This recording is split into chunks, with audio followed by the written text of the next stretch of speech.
स्वामी रामं रघुवंशनाथम।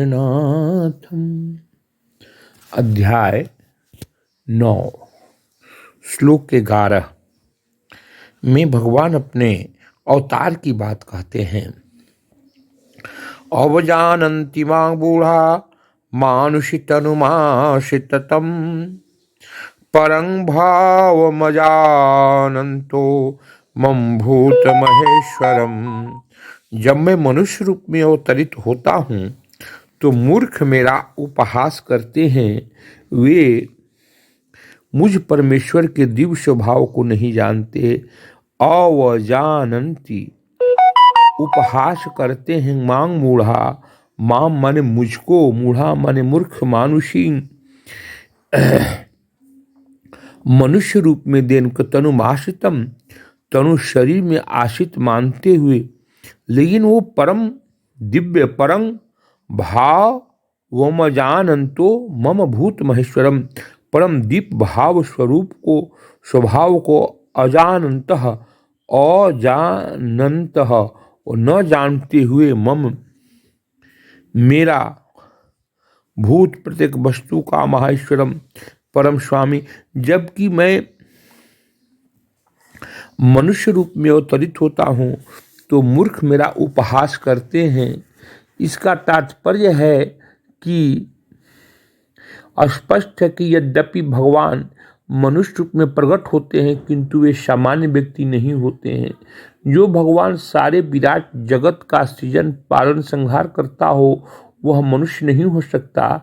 तो भी ऐसे अनेक मूर्ख हैं जो कृष्ण को एक शक्तिशाली पुरुष के अतिरिक्त और कुछ नहीं मानते। वस्तुतः वे आदि परम पुरुष हैं।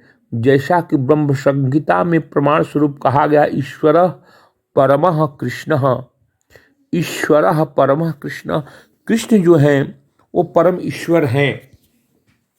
लेकिन अज्ञानी लोग जो भगवान कृष्ण के चरित्र में, स्वभाव में, गुण में विश्वास नहीं करते हैं, वो इस बात को यकीन नहीं करते कि परमपिता परमेश्वर जो तीनों त्रिलोकों का मालिक है, संपूर्ण ब्रह्मांड का ज्ञाता है और सारी सृष्टि जिससे उत्पन्न होती है और सारी सृष्टि का लय जिसमें हो जाता है, वह एक मनुष्य रूप में आता है। हाँ, आता है। भाव जगत में भगवान कृष्ण सर्वश्रेष्ठ हैं और वही भाव जगत मूर्त रूप में भी आकर के भगवान कृष्ण अपनी श्रेष्ठता साबित करते हैं और कहते हैं कि मैं ही इस जगत का कल्याण करता हूँ, इसको मैं धारण करता हूँ और विनाश भी कर देता हूँ। लेकिन मैं कर्मों में नहीं बंधा। न चा मातानि कर्माणि निबधन्ति धनंजयः उदासीन बदासीन मक्षकम तेषम कर्मसु।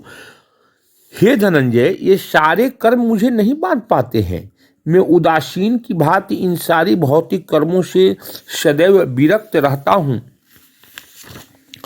फिर भगवान कृष्ण कहते हैं कि हे कुंती पुत्र, मयाध्यक्षेण प्रकृति शूयते सुचराचरम हेतुनानेन कौन्तेय जगदीश परिवर्तते। हे कुंती पुत्र, यह भौतिक प्रकृति मेरी शक्तियों में से एक है। मेरी अध्यक्षता में कार्य करती है, जिससे सारे चर और अचर प्राणी उत्पन्न होते हैं। इसके शासन में यह जगत बारंबार सृजित और विनष्ट होता है। लेकिन ये जो भौतिक प्रकृति भी है वो भगवान श्री कृष्ण के अधीन रहती है। इस तरह भगवान अपने अवतार की कथा कहते हैं और ये भी कहते हैं कि महात्मानस्तु मां पार्था देवी प्रकृतिमाश्रिता। हे पार्थ, मोह मुक्त महात्मा जन दिव्य प्रकृति के संरक्षण में रहते हैं। वो पूर्णतः भक्ति में निमग्न रहते हैं क्योंकि वो मुझे आदि तथा अविनाशी भगवान के रूप में जानते हैं। क्यों? महात्मनानस्तु मां पार्थ देवी प्रकृतिमाश्रिता भजन्त्यनन मोह ज्ञात्वा भूता दिवं व्ययम्। हे प्रार्थी, मोहमुक्त भगवा महात्माजन देवी प्रकृति के संरक्षण में रहते हैं।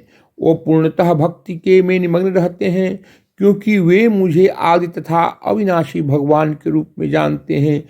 महा आत्मनः महापुरुष तू व्यक्ति मामं मुझको महात्मानस्तु मां पार्थ। देवी प्रकृति माश्रिता प्रकृत देवी प्रकृति के आश्रित होकर के मेरा भजन करते हैं। अनन्य मनसाः अविचलित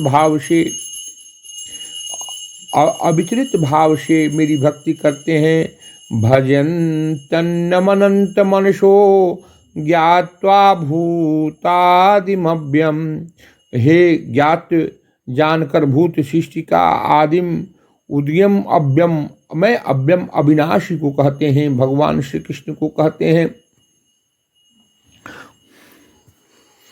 समस्य ये महात्मा मेरी महिमा का नित्य कीर्तन करते हुए दृढ़ संकल्प के साथ प्रयास करते हैं और मुझे नमस्कार करते हुए भक्ति भाव से मेरी पूजा करते हैं। सततं कीर्तयन्तु मां यतश्वः दृढ़व्रता नमस्सन्तस्यं मां भक्त्वा नित्ययुक्ता उपासते। नित्ययुक्ता उपास नित्य सदैव तत्पर रह करके मेरी उपासना करते हैं। इसमें भगवान अपने भक्ति के संबंध में बतलाते हैं कि सततं कीर्तयन्तु, भक्त हमारे क्या करते हैं, कीर्तन करते हुए मां यतनतस्य दृढ़व्रता, कीर्तन करते हुए दृढ़ संकल्प के साथ प्रयास करते हुए मां यतन्तस्य दृढ़व्रता नमस्तंस्य मां भक्त्या नित्यायुक्ता उपासते। हे ये महात्मा मेरी महिमा का नित्य कीर्तन करते हुए सततं कीर्तयन्तु मां, यहाँ कीर्तन के संबंध में कहते हैं कि मेरे भक्त मेरी कीर्तन करते हुए मेरी शरणागति को प्राप्त करते हैं।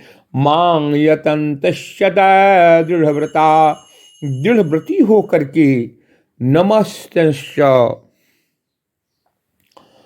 नमस्ते नमस्कार करते हुए च तथा मां मुझको मां भक्ता नित्य युक्तांग उपास्य, नित्युक्ता सदैव रत रह करके उपासना करते हैं। सततं कीर्तयन्तु मां यतन्तस्य दृढ़व्रता नमस्यन्तस्यं मां भक्त्वा नित्यायुक्ता उपासते। वो क्या करते हैं, भक्ति भाव से कीर्तन करते हुए मुझ परमात्मा की उपासना करते हैं। धन्यवाद।